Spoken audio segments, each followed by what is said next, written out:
एक बहुत बड़े ब्रह्मांडीय रंगमंच में, जहां देवता और राक्षस अपनी हमेशा की लड़ाई लड़ते हैं, एक ऐसा समय आता है जब धर्म का संतुलन डगमगा जाता है। धरती अधर्म के बोझ और ताकतवर असुरों के अत्याचार से परेशान होकर मदद के लिए पुकारी। उसकी पुकार स्वर्ग तक पहुंची। ब्रह्मा, विष्णु, शिव, उनकी मिलीजुली चेतना में एक समाधान पैदा हुआ। महाकाली, महालक्ष्मी, महासरस्वती, उनकी संयुक्त शक्ति एक विलक्षण प्रखर ज्योति में बदल गई। इस चमक से एक दिव्य कन्या निकली, जो पवित्रता और शक्ति से भरपूर थी और धरती पर सामंजस्य लौटाने के लिए भेजी गई। यह दिव्य बच्चा किसी सामान्य जन्म से नहीं, बल्कि एक दिव्य उपहार के तौर पर आया। वह एक दक्षिण भारतीय दंपति रत्नाकर सागर और उनकी पत्नी के घर में प्रकट हुई। उन्होंने उसका नाम त्रिकुटा रखा, उस 3 चोटियों वाले पहाड़ के नाम पर जहां वह एक दिन अपना घर पाएगी। उसके माता पिता जानते थे कि वह कोई आम बच्ची नहीं थी। वह दिव्यता का एक प्रकटीकरण थी, जिसे एक बहुत पहले किए गए ब्रह्मांडीय वादे को पूरा करने भेजा गया था। जैसे जैसे त्रिकुटा बड़ी हुई, उसकी सहज दिव्यता और तेज चमकने लगी। उसे सांसारिक चीजों में कोई दिलचस्पी नहीं थी। उसका दिल प्रार्थना, ध्यान और पवित्र ग्रंथों के अध्ययन की ओर खींचता था। माता पिता ने उसे अपना आध्यात्मिक मार्ग अपनाने की स्वतंत्रता दी। इसी अवधि में उसे वैष्णवी के नाम से जाना जाने लगा, भगवान विष्णु के प्रति उसकी गहरी भक्ति का प्रतीक। उसने विष्णु को ब्रह्मांड का संरक्षक माना और अपना जीवन उनकी सेवा में समर्पित कर दिया। यही उसके ध्येय की नींव थी। आखिरकार वैष्णवी के लिए दुनिया त्यागना और असली यात्रा शुरू करने का समय आ गया। उसने पिता से शांत स्थल पर आश्रम बनाने की अनुमति मांगी, जहां वह बिना किसी बाधा के ध्यान कर सके। अंतिम लक्ष्य अपनी चेतना को विष्णु की सर्वोच्च चेतना में विलीन करना था। रत्नाकर सागर ने आशीर्वाद दिया। सिर्फ एक धनुष, तीरों का तरकश और एक त्रिशूल, उसके दिव्य मूल का प्रतीक के साथ वैष्णवी ने उत्तर की ओर यात्रा शुरू की। वह एक राजकुमारी का जीवन छोड़कर तपस्वी का कठिन रास्ता अपना रही थी। एक अंदरूनी आवाज से हिमालय की ओर निर्देशित हो रही थी, जहां उसकी नियति इंतजार कर रही थी। वैष्णवी की उत्तर की यात्रा सिर्फ शारीरिक यात्रा नहीं थी, यह एक आध्यात्मिक तीर्थ यात्रा थी। उसकी उपस्थिति से शांति आती, हवा पवित्र ऊर्जा से भर जाती। चाहे सरल गांव वाले हों या पढ़े लिखे आर्षि मुनि, सबको एक अजीब सी श्रद्धा महसूस होती। अंततः यात्रा उसे हिमालय की तलहटी तक ले आई, त्रिकुटा के आधार पर घने जंगलों में, जहां उसे चाहे हुए शांत आश्रय का एहसास हुआ। एक लंगूर की मदद से, जो एक दिव्य प्राणी था, उसने एक छोटा सा आश्रम स्थापित किया, जो एक आध्यात्मिक शक्ति केंद्र बन गया। यहां वैष्णवी ने अपने आप को गहन ध्यान में समर्पित कर दिया। वह कठोर तपस्या पर जीती। हर सांस एक प्रार्थना बन गई। उसकी तपस्या ने ब्रह्मांडीय ताने बाने में लहरें पैदा की, जिससे दिव्य प्राणी और इंसान सब आकर्षित हुए। लोग बीमारी, झगड़े और डर लेकर आते और उन्हें उसके चरणों में रख देते। वैष्णवी करुणा से भरी धैर्य से सुनती, आशीर्वाद देती। उसके शब्द सरल पर गहरे, स्पर्श में आरोग्य प्रदान करने वाली शक्ति मानी जाती। उसने अनेक चमत्कार किए, शक्ति दिखाने को नहीं, बल्कि मां के निष्कपट प्रेम से। उसकी शिक्षा सबके लिए सुलभ थी। विश्वास, प्रेम और सेवा पर जोर। दिव्यता हर दिल में रहती है। आश्रम सबका शरण स्थल बना। जाति और पंथ की रेखाएं धुंधली। हर कोई दिव्य मां का बच्चा। भक्तों का बढ़ता हुआ समूह। भंडारा उसके दिव्य चुंबकत्व का प्रमाण था।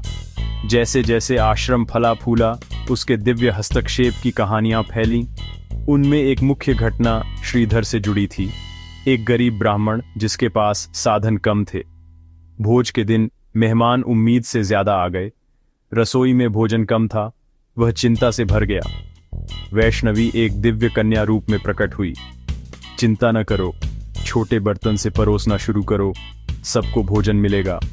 श्रीधर ने विश्वास से परोसा। बर्तन का भोजन कभी खत्म न हुआ और सैकड़ों को परोस दिया गया। भैरवनाथ और उसके शिष्य भी आए, फिर भी बर्तन भरा रहा। यह चमत्कार विश्वास की शक्ति दिखाता है। श्रीधर के भंडारे में भीड़ के बीच एक तांत्रिक भैरवनाथ था।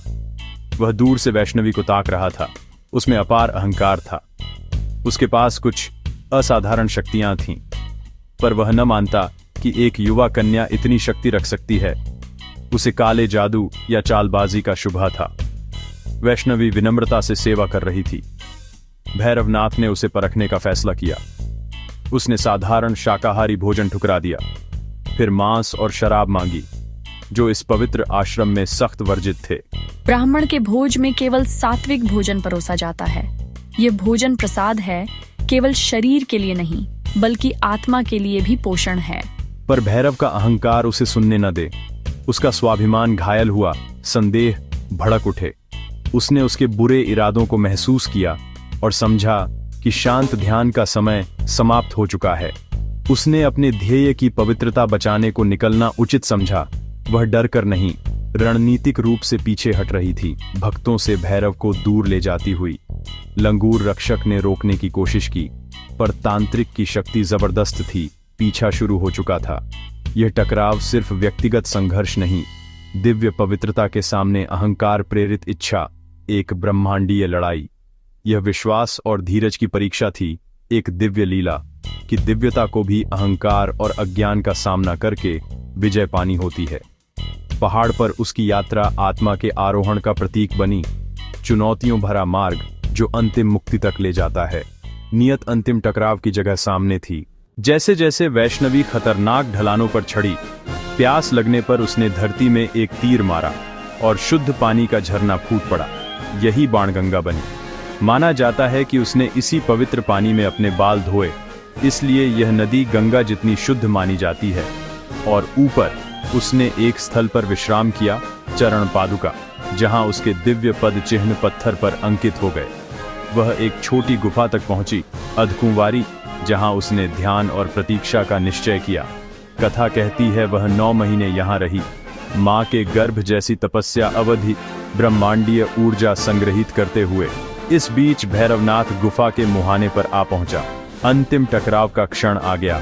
जब उसने पावन गुफा में घुसने की कोशिश की, वैष्णवी ने ठान लिया कि संयम का समय समाप्त है। उसने अपना असली भयंकर रूप प्रकट किया, महाकाली, अनेक भुजाएं, दिव्य अयुद्ध, आग सी आंखें।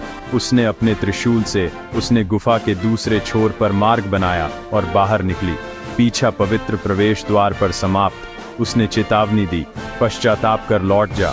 अहंकार से अंधा होकर भैरवनाथ ने इनकार किया और चुनौती स्वीकार की। देवी ने दिव्य तलवार उठाई। एक तेज वार में उसका सिर धड़ से अलग हो गया। सिर दूर पहाड़ों में गिरा। आज की भैरव घाटी, देह गुफा प्रवेश पर गिरा। अंतिम क्षणों में उसे अपनी भूल का एहसास हुआ। उसने समझा कि वह दिव्य मां का पीछा कर रहा था। उसका अहंकार टूट गया, सच्चा पश्चाताप उभर आया और उसने क्षमा मांगी। भैरवनाथ की हार के बाद वैष्णवी के नश्वर अवतार का उद्देश्य पूरा हुआ। उसने अहंकार और अज्ञान पर विजय पाई। मानव रूप त्याग कर अपने मौलिक रूप में प्रकट हुई।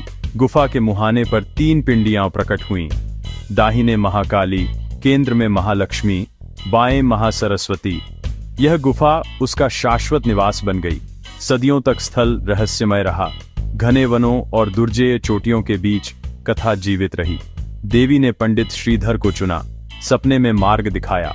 वह बाणगंगा और चरण पादुका से गुजरता हुआ अंततः 3 पिंडियां देखकर घुटनों पर गिर पड़ा और जीवन मंदिर की सेवा में बिताया। उसके वंशज आज भी पुजारियों के रूप में बने हुए हैं। इस खोज ने तीर्थ यात्रा की शुरुआत की।